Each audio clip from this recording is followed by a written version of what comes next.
I wrote this book between the spring of 2017 and the fall of 2018, a period during which American identity, culture, technology, politics, and discourse seemed to coalesce into an unbearable supernova of perpetually escalating conflict, a stretch of time when daily experience seemed both like a stopped elevator and an endless state fair ride, when many of us regularly found ourselves thinking that everything had gotten as bad as we could possibly imagine, after which, of course, things always got worse. Throughout this period, I found that I could hardly trust anything that I was thinking.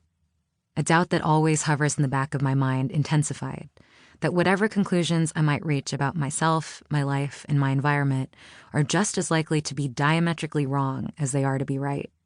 This suspicion is hard for me to articulate closely, in part because I usually extinguish it by writing. When I feel confused about something, I write about it until I turn into the person who shows up on paper, a person who is plausibly trustworthy, intuitive, and clear.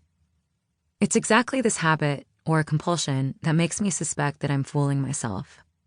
If I were, in fact, the calm person who shows up on paper, why would I always need to hammer out a narrative that gets me there? I've been telling myself that I wrote this book because I was confused after the election, because confusion sits at odds to my temperament, because writing is my only strategy for making this conflict go away. I'm convinced by this story, even as I can see its photonegative. I wrote this book because I'm always confused, because I can never be sure of anything, and because I'm drawn to any mechanism that directs me away from that truth. Writing is either a way to shed my self-delusions or a way to develop them. A well-practiced, conclusive narrative is usually a dubious one, that a person is not into drama, or that America needs to be made great again, or that America is already great. These essays are about the spheres of public imagination that have shaped my understanding of myself, of this country, and of this era. One is about the internet. Another is about optimization and the rise of athleisure as late capitalist fetish wear, and the endlessly proliferating applications of the idea that women's bodies should increase their market performance over time. There's an essay about drugs and religion and the bridge that ecstasy forms between them, another about scamming as the definitive millennial ethos, another about the literary heroine's journey from brave girl to depressed teenager to bitter adult woman who's possibly dead. One essay is about my stint as a teenage reality TV contestant. One is about sex and race and power at the University of Virginia, my alma mater, where a series of convincing stories have exacted enormous hidden costs. The final two are about the feminist obsession with difficult women and about the slow-burning insanity that I acquired in my 20s while attending what felt like several thousand weddings per year. These are the prisms through which I've come to know myself.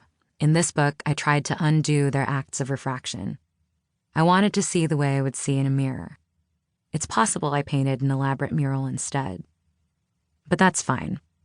The last few years have taught me to suspend my desire for conclusion, to assume that nothing is static and that renegotiation will be perpetual, to hope primarily that little truths will keep emerging in time.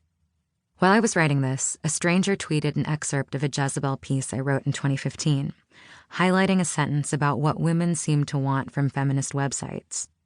A trick mirror that carries the illusion of flawlessness, as well as the self-flagellating option of constantly finding fault.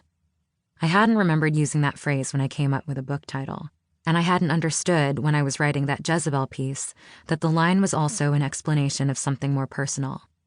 I began to realize that all my life I've been leaving myself breadcrumbs. It didn't matter that I didn't always know what I was walking toward. It was worthwhile, I told myself, just trying to see clearly, even if it took me years to understand what I was trying to see.